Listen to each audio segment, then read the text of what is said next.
Hey guys, thanks for watching. This video is about guilt and grief.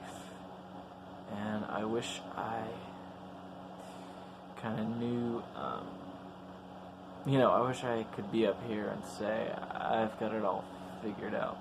But it's a struggle. It is just a struggle to,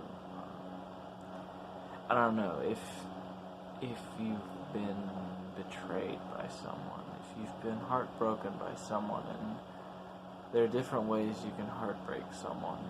I think what I'm talking about in jiu-jitsu, the 5 lessons I had in it, I didn't get very good at it, but I learned about the concept of using your opponent's weight against you. Now, when it's in a jiu-jitsu ring and you can see that you have an opponent and all that stuff is obvious, it's not so bad. But when it's someone who's supposed to be loving you, someone who's supposed to be on your side, and they are taking a good, strong, kind heart and twisting it into a broken heart that is convinced itself that the truth is something else, and now you believe something else about life. That's what my parents did to me, but it can come from a lot of, a job could do that to you, or I don't know, trauma can do that to you. It could affect those deep core beliefs.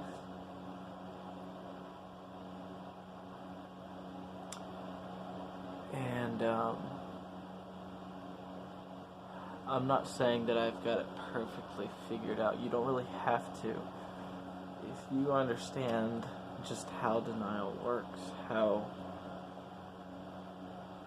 one of my favorite bands, He Is Legend.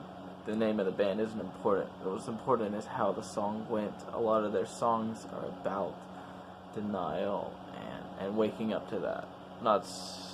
They sometimes get spiritual, but a lot of it has psychological mechanisms going on. Because in the song, he's singing it in a lower octave, which is down here, where a higher octave would be up here. Lower octave, he's singing in a lower octave, and he's saying, "Mirror, mirror on the wall, I'm not sure who made you fall." Like, I don't know, that's like a denial. And that's just one way to express denial. There are thousands of ways to express denial, but it's really like a party is going, "No, it isn't. No, it isn't," and the truth is like, "Yes, it is. Yes, it is." It's like an awakening. It's almost like a part of you saying, this is true deep down in your gut, and it's not that hard to figure out. And you want to pretend that it's all these other things, when really the truth is simple and very painful. And then later in the song, it's in a higher octave, and he says, "Mirror, mirror on the wall, it was me who made you fall." The denial, because of the guilt. But these cases of trauma and abuse that I'm talking about are where your guilt is used against you, and in fact, your guilt is false. And that takes you have to figure that out for yourself. Because sometimes someone can turn the guilt from your good heart against you, which is self-corrupting, which is like a total distortion of what your heart's really made out of.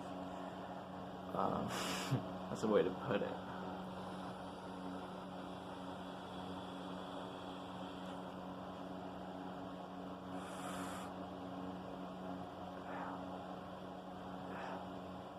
And for me, it is seeing that the world is okay, because I've gone through a pattern of going back to my parents and then leaving and then going back.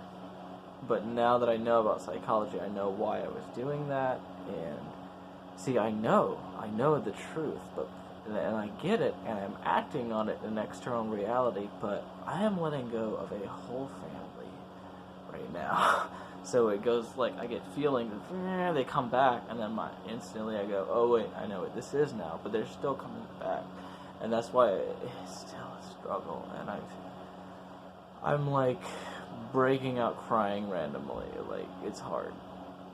Grief is just, and I'm a strong dude.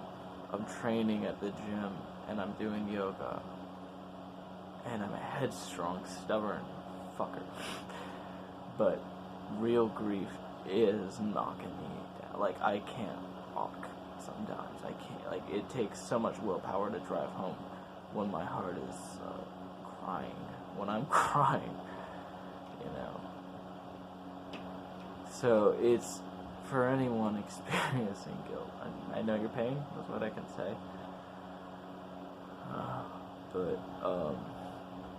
Yeah.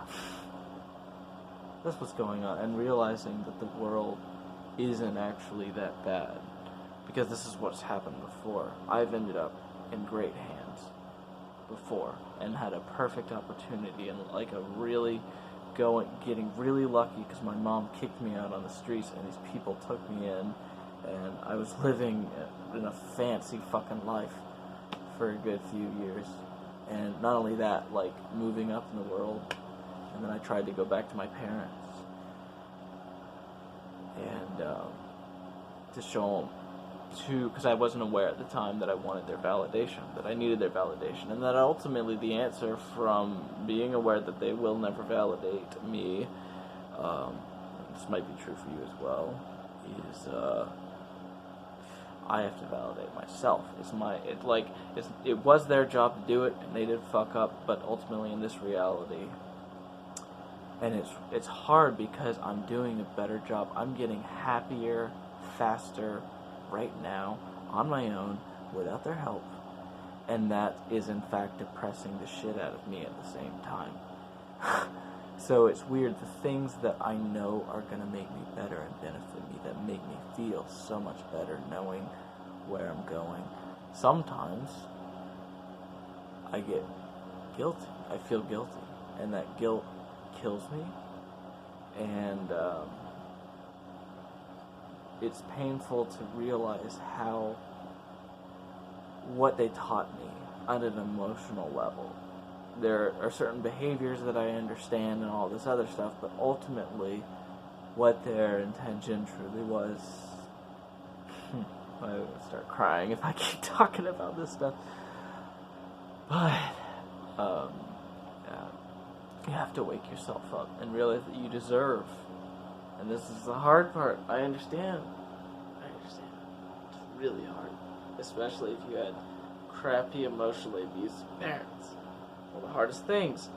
But your brain, there's a way that your brain works that makes that hard, and the more you understand how the childhood messages actually operate and exist physically, it's all can be broken down. It's all neurons, okay, to create an image or a feeling or a belief or an idea or a mode of action that you may not be aware of, because I was not aware of this guilt.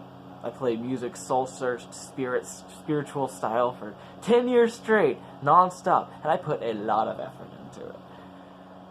And yeah, so I learned things that are helping me now, but the real problem was very simple, and it was obvious, but I did not get how guilty I felt, because consciously I was like, well, I didn't reason to feel bad, whatever, but unconsciously there was a lot of shit going on in my unconscious that I did not know, did not understand. I started to get to this point. Maybe I could have gotten here faster, I don't know. It was a good number was done on me by them in childhood and adulthood, both of them. Now that I'm 32, I feel like I've got my life in my hands, but that's fucking depressing, because that's 32 years, like, because I am a capable, strong, like, person. I would have had a great fucking life by now. it's pretty good. It's pretty good, and I can't complain. But I really could have been I would have been married. Probably I wouldn't be dealing with this shit right now. So, all these things can create guilt, understanding why you're suffering, and learning that you shouldn't blame yourself is hard.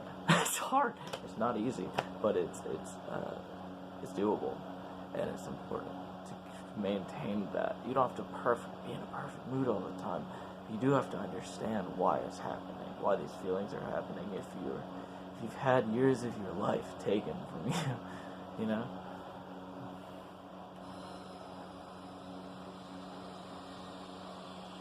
By the way, I began my chiropractor visits. I'm going once every 3 days for the next 3 months, so I'll be able to quit nicotine eventually, soon, when back pain goes away. Because it's hard to be an industrial mechanic and train my body the way I need to. Industrial mechanic, you're a full-time athlete, basically. And, yeah.